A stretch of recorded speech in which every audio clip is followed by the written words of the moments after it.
নমস্কাৰ সকলোকে। বহুদিনৰ মূৰত পুনৰ এটি মোৰ মিনি ব্লগলৈ আপোনালোকক স্বাগতম জনালোঁ। মই যিহেতু ফুল ভাল পাওঁ সেয়েহে ভাবিলোঁ যে মই ফুলবোৰতনো কি দিওঁ আৰু ফুলৰ যতননো কেনেদৰে লওঁ তাকে অকণমান দেখাওঁ বুলি। মই ফুলত সাধাৰণতে কক'পিট আৰু ভাৰ্মি কম্প'ষ্ট ব্যৱহাৰ কৰোঁ আৰু আজি ভাবিলোঁ যে কক'পিট ফুলত দিয়াৰ আগতে আমি কেনেদৰেনো তাক তৈয়াৰ কৰি ল'ব লাগে তাকে অকণমান দেখাওঁ বুলি। প্ৰথমতে কক'পিটখিনি ভালদৰে পৰিষ্কাৰকৈ ধুই ল'ব লাগে যাতে তাত কোনো ধৰণৰ বেয়া সামগ্ৰী নাথাকে যিয়ে ফুলবোৰ অপকাৰ কৰিব পাৰে। তাৰপিছত সেইখিনি আমি ভালদৰে ৰ'দত শুকুৱাই লোৱাৰ পিছতহে ফুলত দিয়াৰ বাবে উপযোগী হৈ পৰে।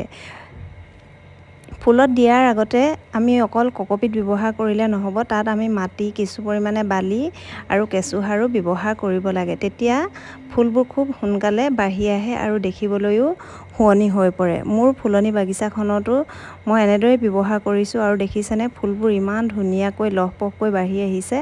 আজিলৈ আহোঁ, ধন্যবাদ।